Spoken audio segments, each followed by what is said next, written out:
all the other major cities and all the LGBT people in the world? Well, first of all, there's no inclusion in the decision-making process when it relates to transgender people. Message.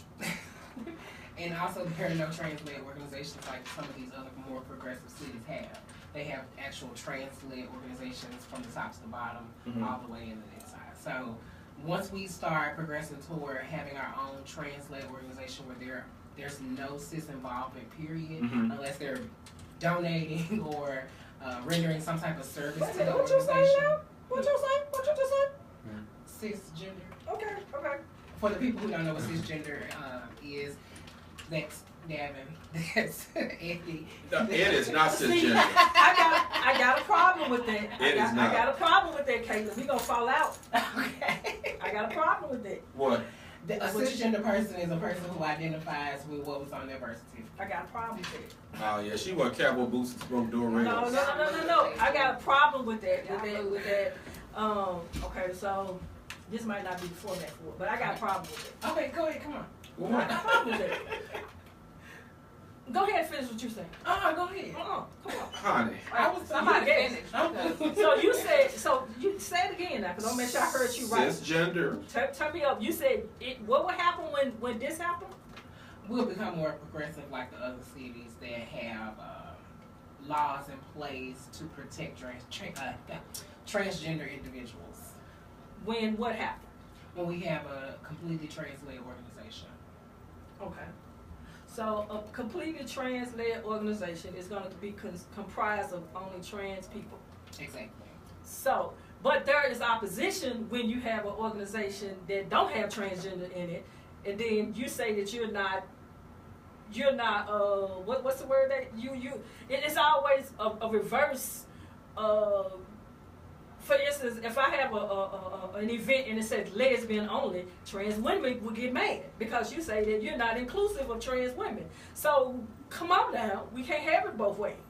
We can't have it both ways, but in order for us to be progressive like these other places that we're mentioning, these other U.S. cities, we need that. We need that to show our transgender sisters who are coming up behind us that it can be done and there are options.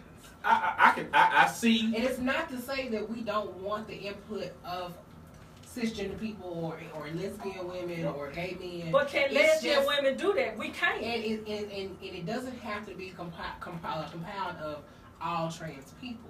I mean, there can be some cis people within that organization, but that leadership needs to come from a transgender individual. I see that. Okay, I'll go with that. Okay. We ain't trying to put nobody out. I'll go with that one. We want our own to be in leadership. We want our own to call the shots. We want our own to ask for our rights. I agree. Because when a cis person goes and says, well, these trans people need to use the I bathroom, totally agree. It doesn't come across this way. I agree. With the rally, I believe there were a lot of cis people who spoke, but what really resonated with people and with the media was the fact that transgender individuals were standing there and telling their own true life story. I agree with that. Well, can't nobody tell your story better than you. So I like that, and I like the fact that you said, and I'm gonna kind of go against her because we have organizations that are gay men only.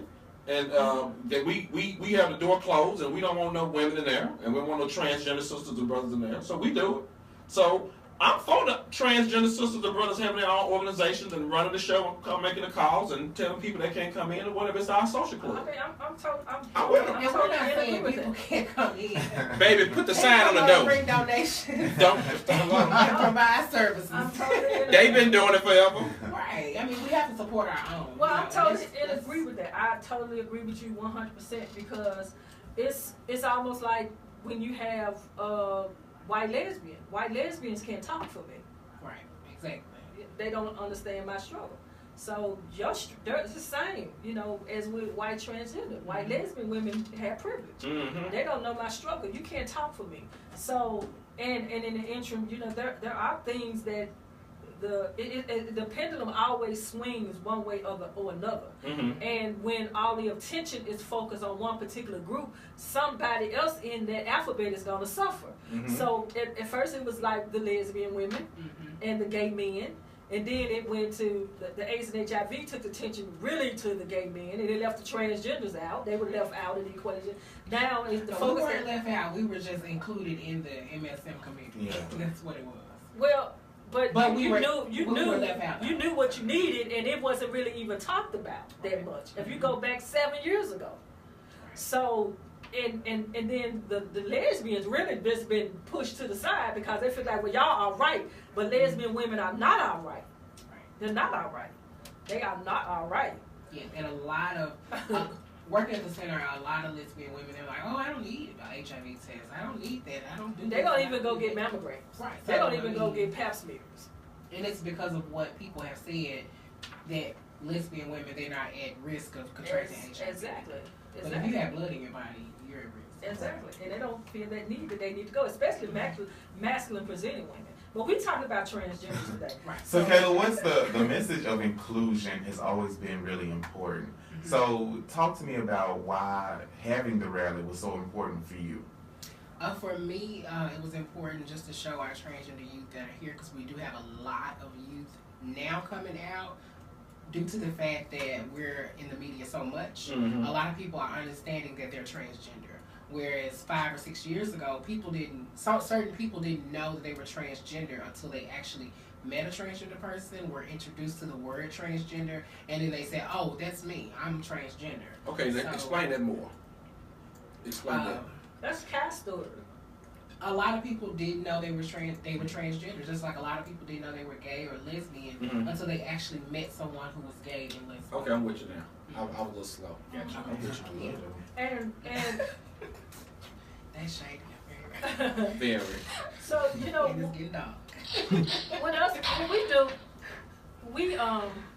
we're very intentional about that, and we make sure that we are inclusive, and we make sure that in every magazine that we put out, that we all send invitations and have a space, for everybody, and no one is like above anyone else. But what we need more of our transgender sisters to accept the invitations to be a part of what we're doing. Don't shy away, because it's embracing, and it is for us. It's for us, like you said, to tell our story. We got a vehicle right here to tell our story. We don't have to go to the commercial appeal and watch them misgender you, exactly, or this particular reporter that everybody was upset about the story that he wrote. Mm-hmm. So we have our own now, where we can do that, but we need the support of the city to help keep this thing afloat. Because if we go away, then what did you have? You got one magazine that's one-dimensional, and you got to try to create space over there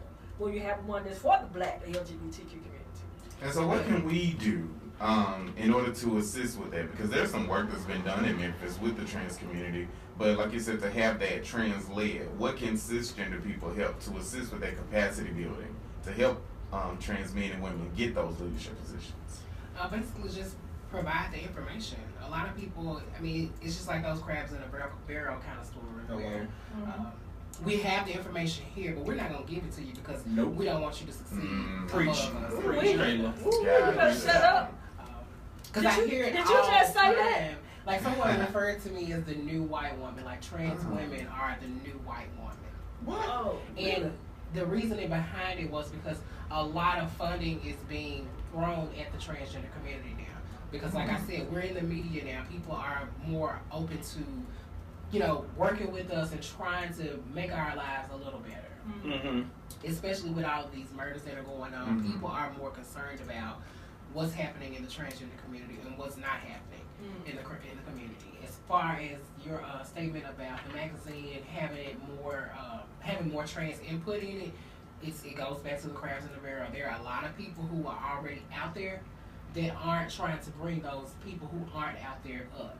There are a lot of people who may want to contribute to the Unleashed Voice magazine, but they're not getting that information. Nobody is sharing that information directly to the trans community. Well, you put it out on social media. You got it now.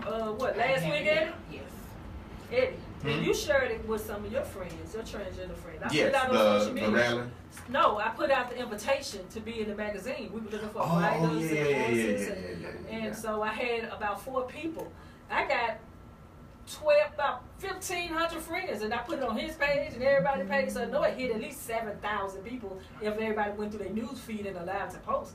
But I got maybe 5 people to hit me on my inbox. Facebook, that's Facebook. But I'm gonna do it. I'm gonna bump it. I'm gonna bump it. I'm gonna personally go in there and bump it up there because Facebook will put it all the way at the bottom. I'm gonna bump it. I'm gonna bump it. They don't know about bump. Some people don't know about bumping. I had to figure that out from some of my friends. That's cocaine. No. Oh, bump. That kind of bumping. Right, hello. So check this out, Kayla. Also, we want you to write, Kayla. Okay. I actually been contemplating it because Davin's come to me a few times about it. But it's like I don't want to just write anything or write about anything. I want to write about something specific, and it just hasn't been delivered to me. We have a great editor, and she can call you and do a Q&A. Okay. If they work for you, if you can formulate the idea, she'll get the rest out. Okay, that's what's up. well, we're gonna put you on the altar, throw some oil on you, and pray about you get your name right too, right? But check this out. This is another thing I am pissed off about people about not hiring our transgender sisters and brothers, because most of our black transgender sisters and brothers or transgender sisters, they may have criminal records because they got to do sex work to survive because nobody won't hire them. And then some may have the aggravated prostitution charge on there, and they say, well, I can't hire them because my funding will be cut if I hire. I am so tired of that. And so, hell, if I can't get a job, what am I supposed to do? How am I going to eat? What am I supposed to do? Right. So, you're not helping me. And I think if we, these inclusive businesses will hire our transgender sisters and brothers, that could bring down the STD number, bring down the bullying, the harassment, the murders, because you get people accustomed to being around transgender sisters and brothers. Right. And the only time they won't see them is, the only time they don't see them, or won't see them outside doing sex work or whatever. So we need to make it more integrated in society where it's just normal, Before I started working at IBF, I worked at a lot of different jobs, and some of the jobs I felt like I had to sneak in, like not really tell people that I was transgender until we got to that paperwork aspect of the job, and I had to sneak in. And once I'm there, I would have to like go above and beyond to prove myself to stay there.